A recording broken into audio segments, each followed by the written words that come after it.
Ano kaya ang inyong masasabi dito? Malayong malayo ang statement at sinasabi ni Senator Amy Marcos, kapatid ni Pangulong Marcos, kumpara kay Pangulong Marcos matapos na arestuhin si dating Pangulong Duterte. Sabi ni Pangulong Marcos, sumunod lang sila sa rule of law, sumunod sa request ng ICC at saka ng Interpol, dahil hindi natin pwedeng tanggihan ng Interpol. Kaya pagkakahuli sa airport, dinala kaagad dinala ho sa Europe si Duterte kagabi pa rin. Pero si Amy Marcos na kapatid ng ating Pangulo, iba ang sinasabi. Awa at politika lang daw, paulit-ulit lang daw ang pamumulitika. Wow! Hindi yata naintindihan ni Amy Marcos ang sinasabi ng kanyang kapatid at sinasabi ng mga biktima na dapat panagutin, dapat imbestigahan, dapat kasuhan, dapat bitisin ang dating Pangulong Duterte diyan sa issue ng human rights violation. At ngayon nga po ay gusto pong paimbestigahan nitong si Amy Marcos ang ginawa po na paghuli kay Digong na sinasabi po nga naging dahilan daw po ito ng pagkaka-divide o pagkakawatak-watak ng ating bansa. So kasalanan pa pala ng mga biktima ang nangyari na ito. Baka nakakalimutan ni Senator Amy na meron pong mga nagrereklamo at meron pong mga naghabla kay Digong doon sa ICC. Ito po ay walang kahit anuman lang na pagkakamali. Wala pong pagkakamali dito. Maayos na maayos po ang trato kay Digong. Diba? Nung hinuli si Digong, dinala pa sa presidential holding ng Villamor Air Base, doon sa holding room. Pinaupo sa upuan pa ng Pangulo, binigyan ng pagkain. Diba?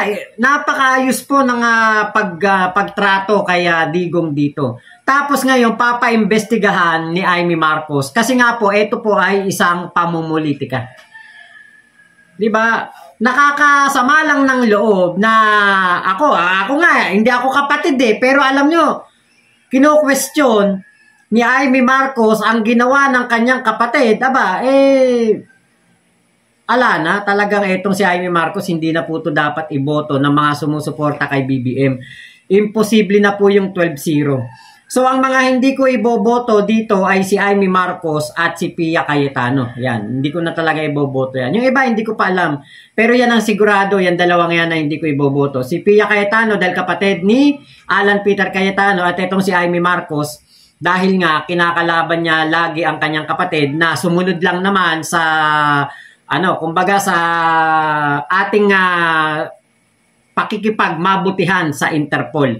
Tinutulungan tayo ng Interpol na mahuli ang mga puganteng Pilipino na nagtatago sa ibang bansa. So, kailangan din natin na gawin ang pakikisama. Kailangan kapag may wanted dito sa bansa, merong wanted sa international, pumunta dito sa Pilipinas or nandito sa Pilipinas, kailangan talagang isuko.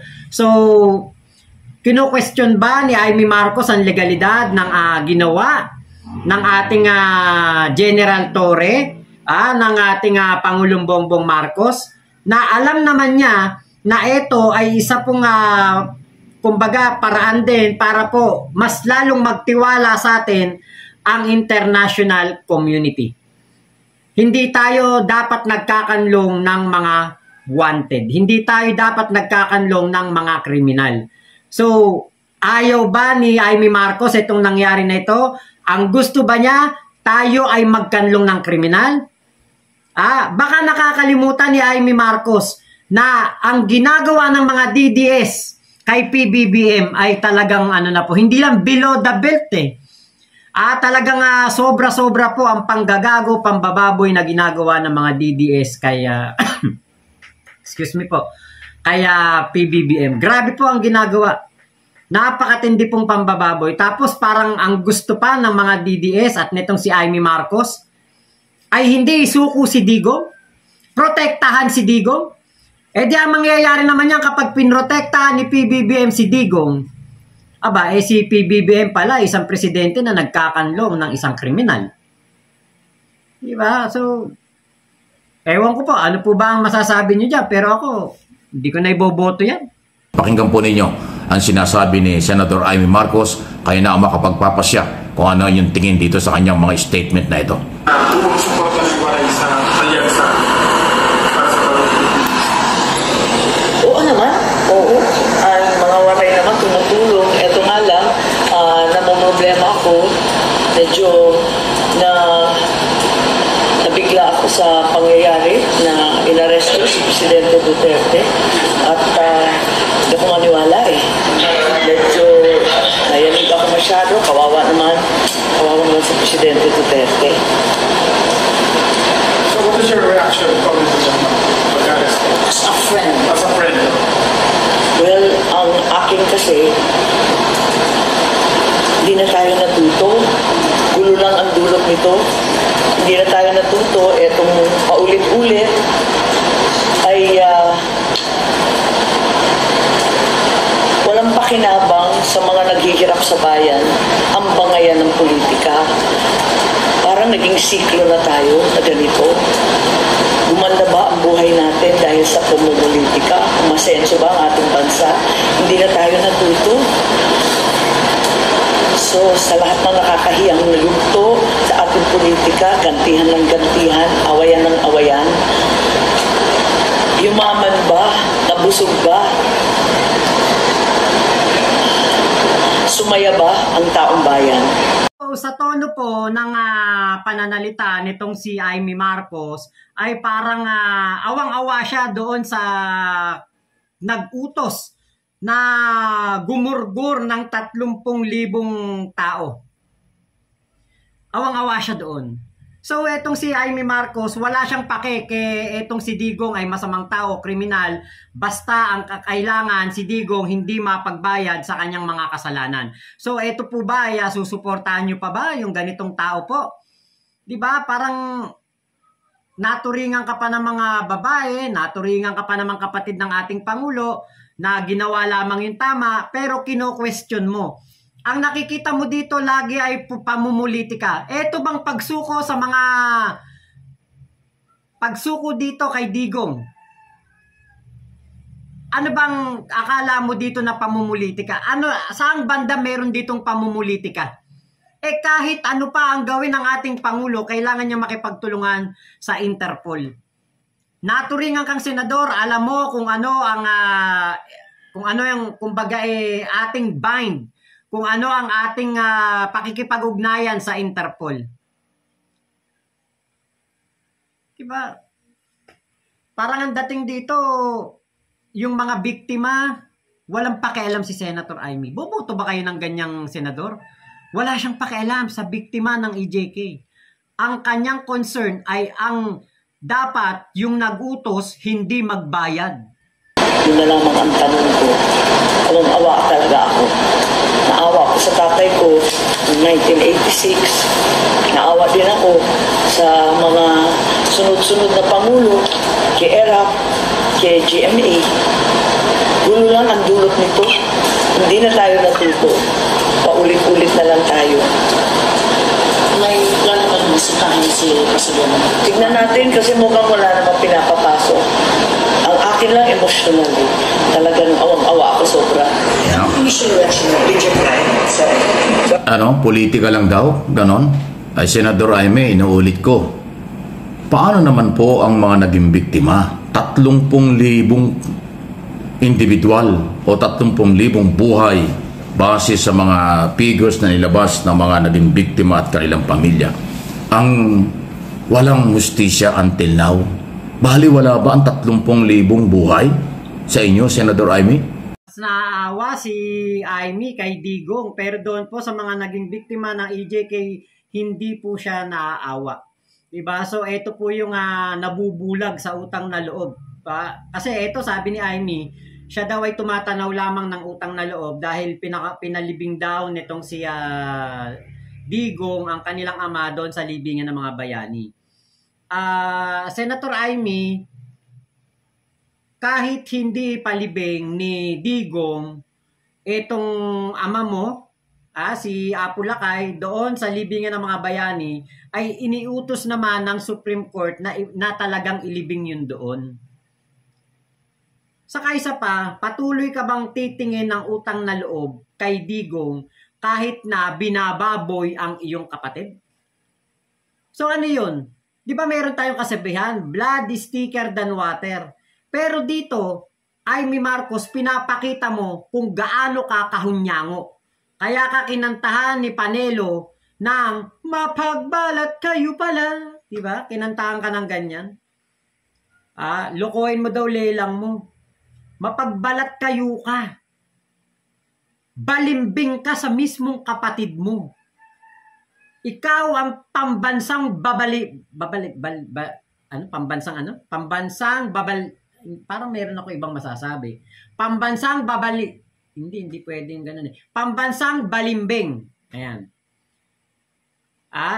Ikaw ang pambansang balimbing, Amy Marcos. Naturing ang kapatid mo ay presidente ng bansa na ginagawa lamang ang tama. Ang gusto mo, baluktutin ng iyong kapatid ang batas ng ICC, ang batas ng Interpol, ang batas ng ating bansa. Nakakadiri ka din. Para kang si Bongo at si Bato na mga uhaw na uhaw sa pansin ng mga DDEBs. Sana talaga matalo kayo para malaman ninyo na nakasasama sa inyo ang pagiging balimbing at ang pagiging isang kapatid na hindi marunong makisama, hindi marunong gumabay, hindi marunong tumingin ng tama at mali. Mas pinapanigan mo ang mali. Yung tama, ayaw mo. Dahil may utang na loob ka kay Digong. Sana matalo ka. At sa mga supporters ng mga Duterte, paano kung sa inyong pamilya nangyari yan? Kasi sabihin parang gantihan ng gantihan. Hindi naman gumanti ang Philippine government. Ang linaw ng sinabi ni Pangulong Marcos na iyong kapatid Amy, na sumunod lang siya sa rule of law. Sumunod siya sa request ng Interpol na hindi natin pwedeng tanggihan dahil malaki ang pakinabang natin sa ICE, sa Interpol na nagpatupad ng warrant of arrest. Yun lang naman eh. At yun na nga yung pagkakataon para mag-trial. Anong gusto mo naman, Senador Amy? Huwag panagutin ng mga Duterte at lahat ng sangkot sa extrajudicial killing nung panahon nila. Gusto mo manahimik na lang tayo? Gusto mo ibaliwala na lang ang paghanap ng hustisya ng 30,000 mga namatay noong mga panahong yon? Nasaan ka, Amy? Nung pinapatay at namamatay ang mga tao sa war on drugs. Hindi mo ba alam yon? Ngayon na pinapanagot, iniimbestigahan, pananagutin, bibigyan naman ng hustisya, bibigyan ng pagkakataon sa trial ang kanyang panig kung paano niya idepensa, paano ipagtanggol ni Duterte ang kanyang sarili dito sa isyong ito. Rule of law pinaiiral. Ayaw mo, gantihan lang daw ng gantihan, walang nakikinabang. Parang awang-awa ka sa mga dating presidente na pinapanagot sa ilalim ng ating mga batas. Aba, hindi pwede. Kahit na Pangulo, pag lumabag sa batas, merong accountability, responsibility, transparency, and accountability. Kailangan yan, Amy. Ano, nagpapaawa ka? Mag-i-eleksyon, kandidato ka, Senador Amy, kapatid ka ng Pangulo. Bakit ang layo-layo ng statement mo kumpara sa ating Pangulo na iyong kapatid? Parang isa lang ang iyong pinahahalagahan, ang mga Duterte. Paano ang biktima? Paano ang mga sumisigaw ng katarungan na halos 1 dekada na? Baliwala lang ba yun? Di ba? Hindi ito politika. Walang politika rito. Kasi sa aking paniniwala, hindi po ako spokesman ng Malacanang. Hindi naman Philippine government ang complainant at nagfile ng kaso laban kay Duterte sa ICC. Mamamayang Pilipino, Senator Amy. Mga Pilipino ang nagpunta ng ICC para magreklamo, hindi Philippine government. Unang-una, walang pananagutan ng ating kasalukuyang gobyerno dahil nang mangyari ito ay sa Duterte administration. Noong kasuhan siya sa ICC, 2017 pa. Sabi nga ni Pangulong Marcos doon sa kanyang press conference, wala pa siya doon. Siya ay civilian na Pilipino. Wala siyang kinalaman dyan. Namana lang niya, dinatyan lang niya itong isyong ito. Kaya sumunod siya sa rule of law. Internationally or local, national na mga batas. Yun naman ang totoo eh. Walang kinalaman si Pangulong Marcos sa pagpapile ng mga biktima diyan sa crime against humanity dahil 2017, di ba ang tagal na, 8 taon na. So parang ang dating ng paliwanag ni Aimee, gantihan daw ng gantihan. Ibig sabihin, ang tingin mo gumaganti ang iyong kapatid, ang Marcos administration na iyong pamilya, gumaganti sa mga Duterte. Bakit gaganti? Wala naman pisikal na kasalanan at ginawa ang mga Duterte sa mga Marcos. Marami lang sinabi na mga below the belt, mga pagbibintang, paninira sa administrasyon. Ganon lang yun. Yun ang politika lang siguro. Pero, yung pagpapatupad ng batas, sandali, kailangan yan. Gusto mo puro awa? Awang one-sided? Naawa ka sa akusado? Naawa ka sa suspect? Naawa ka sa akusado? Paano naman ang biktima? Wala kang awa sa biktima, Senator Aimee. Good luck sa iyo. Kandidato ka pa naman. Malamang nag-iisip na noon pa at ngayon at mag-iisip ang mga botanteng Pilipino kung karapat-dapat ka pang tulungan this coming election. Sa Mayo na yan, Senator Aimee. Ulitin ko sa aking personal analysis at opinion, napakalayo ng statement mo bilang kapatid, bilang membro ng mga Marcos, higit sa lahat bilang senador ng Republika. Kung senador, dapat alam mo ang batas, dapat no one is above the law. Bakit ang layo na sa sinasabi mo? Kapatid ka, dapat iba rin ang sasabihin mo. Dapat ay intindihin mo ang kalagayan ng iyong kapatid at ng ating Pangulo ng ating bansa. Pero Aimee, iba. Iba ka kaysa iba. Iba ka kaysa mga ibang Marcos.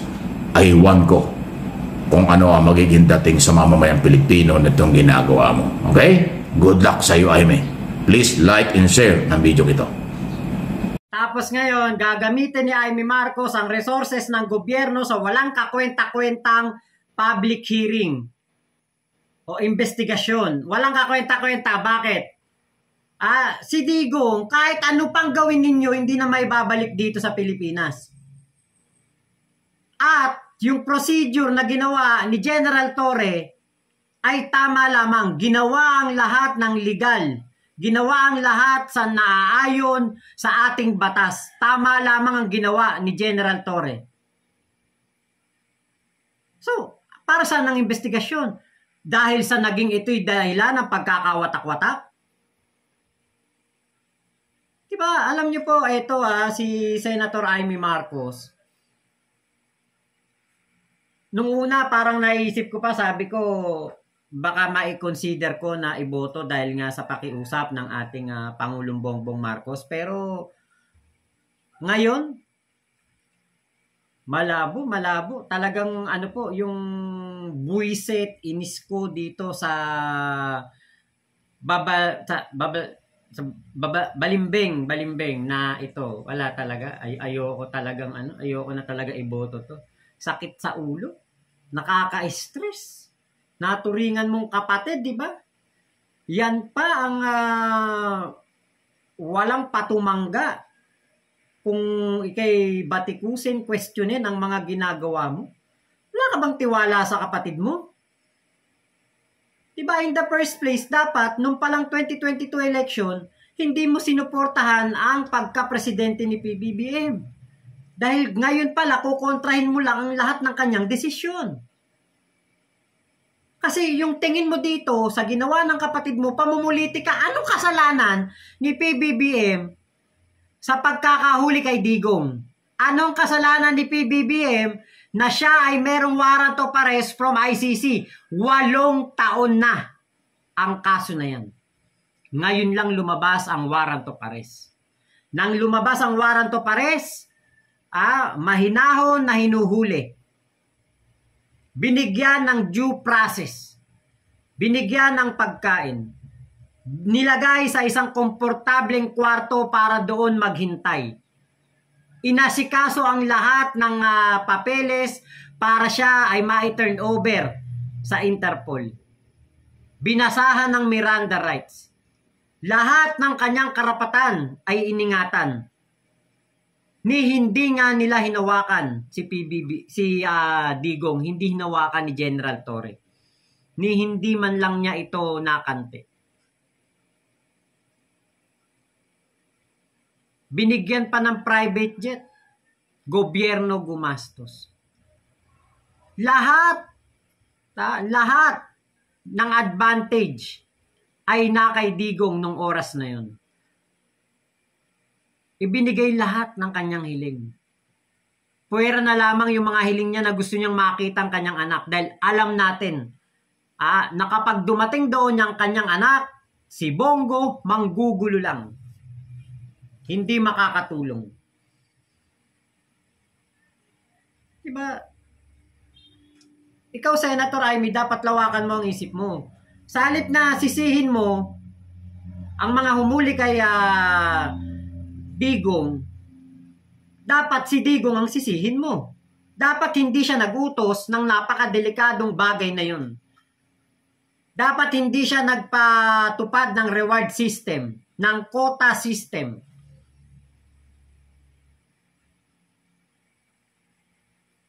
Dapat hindi niya ginawa ang crime against humanity na yun. Diba? Yun ang pinaka Kaya lang wala kasing nagsabi kay Digong na mali yun. Walang nagsabi kay Digong noong time na yun na siya ang presidente, na mapapahamak siya na after niyang mawala sa pwesto, pwede siyang makasuhan. Pwedeng yung kanyang kaso ay maging resulta ay dalhin siya doon sa ICC at siya'y ipakulong doon. Walang nagsabi nun. Bakit? Kasi alam nila, kapag kinontra mo si Digong, yari ka. Kung hindi ka masasama sa listahan, maglalaho kang parang bula. Kaya walang nakapagpayo kay Digong. Ngayon, si Digong, power trip.